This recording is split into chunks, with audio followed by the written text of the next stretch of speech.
अ, आज का ये सेशन मेरे प्यारे स्टूडेंट के लिए है।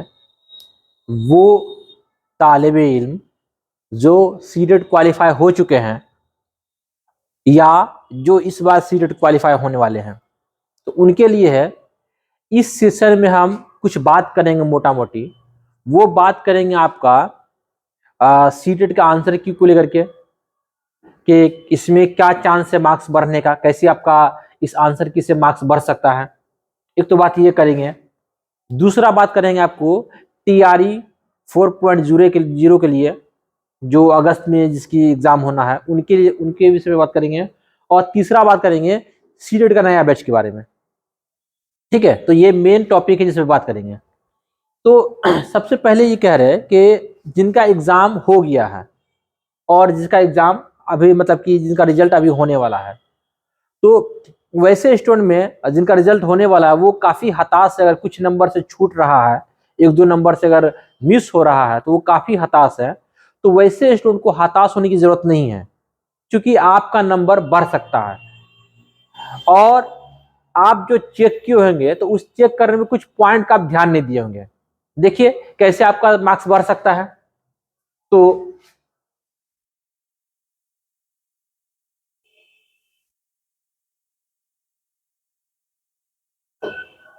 जैसे ये रहा आपको आंसर की, ठीक है, ये आंसर की है। इस आंसर की में देखिए लास्ट में क्या दिया अंतिम में कि अगर फॉर एग्जांपल अगर आपका क्वेश्चन नंबर मान लीजिए 72, ठीक है, इसका आंसर क्या दिया हुआ है, इसका आंसर मान लीजिए ए दिया हुआ है, ठीक है, या बी दिया हुआ है, तो उसमें आपका मार्क्स कैसे बढ़ सकता है। देखिए अगर आपका अगर आंसर की में ए दिया हुआ है, इसका मतलब कि ऑप्शन नंबर 1 और 2 दोनों ठीक है। क्या है? दोनों ठीक है। अगर आंसर आपका इसमें बी दिया हुआ है, तो इसका मतलब है कि 1 और 3 दोनों ठीक है। अगर इसमें आपके आंसर में अगर सी लेटर लिखा हुआ है, इसका मतलब 1 और 4 दोनों सही है। अगर डी है तो 2 और 3 दोनों सही है। अगर ई है तो 2 और 4 दोनों सही है। इसी तरह अगर एफ है तो आपको 3 और 4 दोनों सही है। यानी कि अगर आपके इस नंबर में फॉर एग्जांपल यहां पर 72 है, अगर यहां पर ए लिखा है, ये 4 नहीं मान लीजिए ए लिखा हुआ, इसका मतलब कि आपका ऑप्शन नंबर 1 भी ठीक है और ऑप्शन नंबर 2 भी ठीक है। तो इस तरह से आपका नंबर बढ़ सकता है। ठीक है, इसमें देखिए इसमें दिया हुआ भी है और ये तो आपको प्रोविजनल है, आपका इंप्रूवमेंट होकर फिर आएगा। ठीक है, इसमें दिया हुआ भी है, देखिए आपको दिखा देते हैं। फॉर एग्जाम्पल ये देखिए, ये देखिए 80 नंबर, इसका क्या दिया हुआ, जेड दिया हुआ। देखिए जेड दिया हुआ ना, तो जेड का मतलब क्या था, ऑल। ऑल यानी कि जितना भी ऑप्शन है सब ऑप्शन आपका सही है। ठीक है, तो इसलिए बोल रहे हैं ऐसा और भी हो सकता है इसमें। ठीक है, तो आपका मार्क्स 1-2 नंबर बढ़ेगा, इसके लिए आप बेफिक्र रहिए। ठीक है, तो अब आते हम लोग, ठीक है आपका मार्क्स बढ़ रहा है, रिजल्ट हो जाएगा, लेकिन क्या कर रहे हैं बैठ के आप लोग, जो इनसे पहले भी सीटेट क्वालिफाई हुए हैं वो, या जो इस बार मतलब क्वालिफाई होने वाले, वो क्या कर रहे हैं बैठ करके। क्योंकि आप देख रहे हैं कि आपका टीआरई टीआरई 1 भी हुआ है, 1 हुआ है, 2 हुआ है, अभी 3 होने वाला है। कितना टाइम दे रहा है, कितना टाइम दिया स्टूडेंट को, बहुत ही कम टाइम दिया है। इतना इतना कम वक्त दिया है कि सीटेट में इतना वक्त तो फॉर्म फिलअप करने में देता है, इतना कम टाइम दिया है। इसीलिए अगर आप लोग टीआरई 4 का टीआरई 4 का अगर वैकेंसी का वेट कर रहे हैं तो ये सरासर गलत कर रहे हैं, क्योंकि वैकेंसी तो आना ही है, क्योंकि शेड्यूल फिक्स है कि हर साल अगस्त में वैकेंसी आना है। तो अगर वैकेंसी आ जाएगी तो क्या रिजल्ट हो पाएगा। जैसे अभी मान लिया अभी आपको एलिजिबल कर दे, मान लिया फॉर एग्जांपल आप सीटेट भी क्वालिफाई है और देखिए ट्रेनिंग भी आपको कंप्लीट है, तो क्या हो पाएगा बीपीएससी, नहीं। क्योंकि सीटेट के कंपेयर में टीआरई का सिलेबस कहीं ज्यादा भास्ट है, कहीं ज्यादा डिफिकल्ट है। जब आपका सीटेट में इतना मतलब कि हालत खराब होता है तो टीआरई में क्या आलम होगा। इसलिए कह रहे हैं कि टीआरई का प्रिपरेशन जो है हम आपको मंडे से यानी कि आज हो गया आपको फ्राइडे, कल सैटरडे, संडे यानी कि मंडे से टीआरई 4 का हम फ्रेश बैच स्टार्ट कर रहे हैं। और देखिए इस बैच में हालांकि टीआरई 3 का बैच स्टार्ट है, लेकिन आप लोग आए और घूम के चले गए कि इतना फास्ट में सर पढ़ा रहे हैं, तो टीआरई 4 में फास्ट पढ़ाना हमारी मजबूरी है क्योंकि कम टाइम है ना, बहुत ज्यादा कुछ पढ़ाना है तो बहुत फास्ट में खींच रहे हैं, एक दिन में एक एक टॉपिक खत्म कर रहे हैं। लेकिन टीआरई 4 जो होगा ये फाउंडेशन की तरह होगा, यानी कि इसमें आपको एनसीईआरटी का बुक पढ़ाएंगे जैसे आपको सीटेट में पढ़ाते हैं। इसमें आपको एनसीईआरटी बुक से ज्योग्राफी पढ़ाएंगे, एनसीईआरटी बुक से पॉलिटी पढ़ाएंगे, एनसीईआरटी बुक से आपको हिस्ट्री पढ़ाएंगे और एनसीईआरटी बुक से आपको साइंस पढ़ाएंगे। ठीक है, ये 3 सब्जेक्ट जो आपको एनसीईआरटी बुक से पढ़ाएंगे। अगर आप एनसीईआरटी बुक से अगर आप साइंस पढ़ लेते हैं, डिट्टो आपको क्वेश्चन एनसीईआरटी बुक साइंस से ही आएगा। ज्योग्राफी अगर एनसीईआरटी से पढ़ लेते हैं तो वहीं से क्वेश्चन आएगा, पॉलिटी पढ़ते तो वहीं से आएगा, हिस्ट्री भी वहीं से आएगा। ठीक है, तो हम इन सब विषयों को कहानी की तरह पढ़ाएंगे और बहुत मजेदार से पढ़ाएंगे।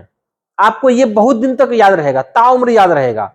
और ये कहानी का आप इस्तेमाल जो है अदर कंपटीशन में भी कर सकते हैं, या अगर आप स्कूल में पढ़ाएंगे तो ये हमारी बातें आपको याद रहेगी, वहां आप जोड़ सकते हैं, या समाज में बात करेंगे, कहीं बात करेंगे तो इन सबसे कनेक्ट करके बात करेंगे आप। ठीक है, तो टीआरई 4 का जो है आपको हम मंडे से स्टार्ट कर रहे हैं। ठीक है, और कहानी की तरह बताएंगे और एनसीईआरटी बुक को फॉलो करेंगे। ठीक है, उसका टाइमिंग है आपको 8 बजे से, 8 बजे सुबह से टाइमिंग है। ठीक है, तो आप लोग मंडे को 8 बजे आइए और 8 बजे से हम लोग टीआरई 4 का फाउंडेशनल बैच की तरफ पढ़ेंगे। मतलब हल्का सा मतलब कि क्या बोलते हैं कि इसमें इन सब चीजों पढ़ेंगे, प्लस क्या है कि इसमें मैथ रीजनिंग भी देखेंगे और करेंट अफेयर्स को अभी से ही देखेंगे ताकि उस टाइम में हमको रटना ना पड़े। ठीक है, तो math, reasoning, geography, polity, history, science, इन सबको हम लोग शुरू से देखेंगे। और जिनका 6 to 8 है साइंस वाला, ये सोशल साइंस वाला, उनका भी रिक्वायरमेंट फुलफिल हो जाएगा क्योंकि उसको भी आखिर कहानी से ही पढ़ना है ना, तो उनके लिए भी हम यहाँ पर व्यवस्था किए हुए हैं कि उनका जो सब्जेक्ट रहेगा पहले उनको पढ़ा दे। मतलब कि अगर मान लीजिए किसी का हिस्ट्री और ज्योग्राफी है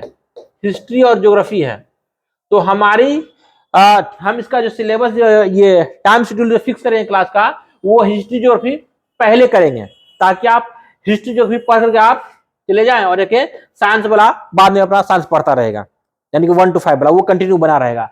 आप हिस्ट्री ज्योग्राफी और पॉलिटी पढ़ के आप चले जाएंगे, ऐसा टाइम शेड्यूल फिक्स करेंगे। ठीक है, तो जिनका 6 to 8 वाला है मतलब सोशल साइंस वाले हैं वो भी आइए, वो भी क्लास ज्वाइन कीजिए, और जो 1 to 5 वाले है वो भी क्लास ज्वाइन कीजिए। ठीक है, बिल्कुल जीरो लेवल से पढ़ाएंगे और एनसीईआरटी बुक को पढ़ाएंगे जैसे हम आपको सीटेट में पढ़ाते हैं। 6 to 8 वाले को एनसीईआरटी बुक पढ़ाते हैं सीटेट में कहानी की तरह, उसी तरह पढ़ाएंगे। ठीक है, दौड़ भाग वाली यहाँ पे कोई बात नहीं होगी। तो आप लोग मंडे से आइए, 8 बजे सुबह से क्लास होगी, स्पेशली टीआरई 4 के लिए होगा क्लास। और अभी हम लोग फिर जब लास्ट में आएगा तो इस टाइम में फिर हम लोग स्टडी और भी चेंज करेंगे और फिर प्रैक्टिस भी करवाएंगे, बहुत सारा सेट मरवाएंगे। लेकिन जब हम लोग कोर्स कंप्लीट कर लेंगे बेहतर ढंग से तब मजा आएगा, तब आपको लगेगा कि हाँ कुछ पढ़ रहे हैं। हालांकि इसमें आए आप मेरा स्पीड देख के भाग गए वो अलग मसला है, क्योंकि आप लोग कह रहे हैं सर एक अलग से बैच स्टार्ट कीजिए, हम लोग 4 वाले हैं, हम लोग कहानी चाहिए। तो ठीक है, कहानी चाहिए तो हम आपको कहानी की तरफ पढ़ाएंगे मंडे से। ठीक है, और दूसरी बात यह है कि सीटेट का एक नया बैच स्टार्ट हो रहा है आपको 15 फरवरी से। तो इस बार हम जो मतलब कि सीटेट में जो 6 to 8 में साइंस वाले को भी मतलब किसमें शामिल करेंगे।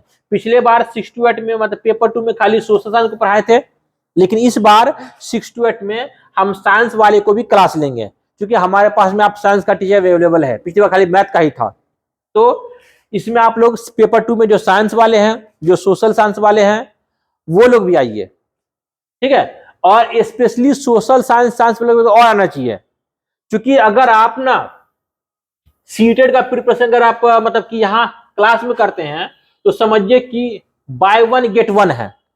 इसलिए कि जो आप सीटेड में पढ़ेंगे, जो आप सीटेड में पढ़ेंगे वही आपको टीआरई में आएगा, वही टीआरई में है। क्योंकि सीटेड में हम एनसीईआरटी बुक पढ़ाते हैं 6 से 8 तक का, और टीआरई में वही आपका आएगा, सेम आएगा। तो अगर आप सीटेड अच्छे से मेरे पास पढ़ लेते हैं तो टीआरई में वो रिवीजन हो जाएगा, आपका रिवीजन में काम आएगा। इसलिए आप लोग सीटेड का बैच ज्वाइन कीजिए ताकि वो आपका टीआरई भी हो जाएगा। 6 to 8 वाला को काफी फायदा है, बहुत ही आसान है उसके लिए सीटेड मतलब कि टीआरई क्वालिफाई करना। सिलेबस सेम है, जो 60 नंबर का जो पढ़ेंगे सब्जेक्ट वो बिल्कुल आपको टीआरई में काम आ जाएगा। ठीक है, तो वैसे स्टूडेंट भी क्लास को ज्वाइन कीजिए। 15 फरवरी से मतलब कि सीटेड का नया बैच स्टार्ट कर रहे हैं, तो आप लोग आइए, फिर से एक बार हम लोग धमाल मचाएंगे।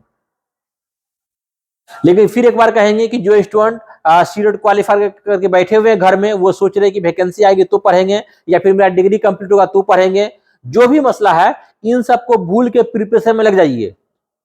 क्योंकि आप देख चुके हैं कि टीआरई 1 में जो है, 1 में कटअप कितना गया था, मान लिए 50 के लगभग मान लेते हैं, हालांकि उर्दू में और भी कम था, 50 मान लेते हैं। और टीआरई 2 में जो है आपको कटअप गया कितना, 80 गया कटअप। कितना का अंतर है, 30 नंबर का अंतर है। और टीआरई 3 में देखिएगा ये 90 के लगभग में होगा मतलब कि आपको कटअप।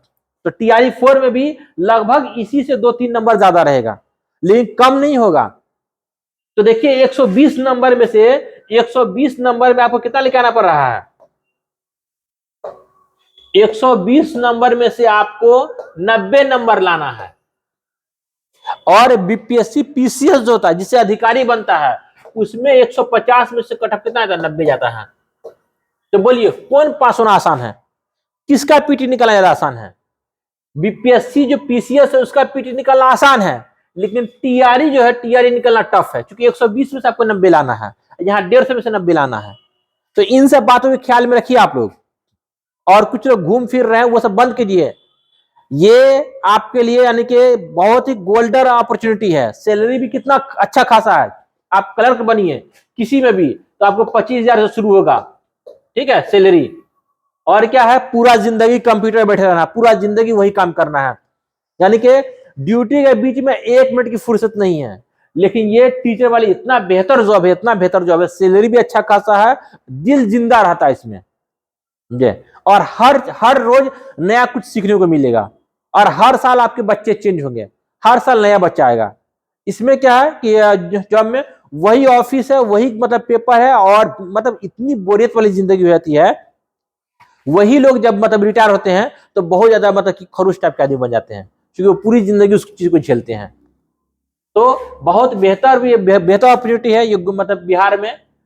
तो आप लोग आइए, और जाके जब इतना कुछ कर ही लिए हैं आप लोग, मतलब कि बचपन से लेकर के मतलब मैट्रिक किए हैं, इंटर किए हैं, जाके डीएलएड बीएड किए हैं, सीटेट क्वालिफाई किए हैं, जब इतना कुछ कर लिए हैं तो एक धक्का और बचा हुआ है, बस एक धक्का की और जरूरत है आपको।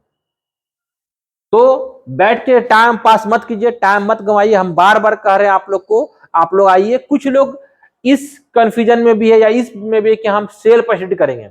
देखिए सेल परसेंट तो सब करते हैं, ठीक है, वो क्लास में लेकर भी या क्लास के बाद भी, लेकिन जो क्लास विदाउट क्लास के सेल परसेंट करते हैं वो एक हफ्ता मोटिवेट होकर पढ़ेगा, एक हफ्ता, लेकिन एक हफ्ते के बाद मोटिवेशन फिर वहीं का वहीं चलाएगा जहां पर था। यानी आप सेल पढ़ी अगर कर रहे हैं तो मुश्किल से एक हफ्ता मोटिवेट होकर पढ़ेंगे, लेकिन क्लास क्या करता है आपको, क्लास आपको मोटिवेट रखता है हमेशा, आपको एक फिक्स टाइम शेड्यूल में बांध देता है। कोचिंग आपको मोटिवेट रखने का भी काम करता है। और सेल परसेंट का मजा तब है जब आप जान रहे कि भाई क्वेश्चन कैसा आ रहा है, जब आप एक बार कोर्स कंप्लीट कर लिए हो तो सेल परसेंट का मौका है, मतलब मजा है। ऐसे आप क्या पढ़ लेंगे क्या नहीं पढ़ेंगे, किसको छोड़ेंगे किसको पढ़ेंगे।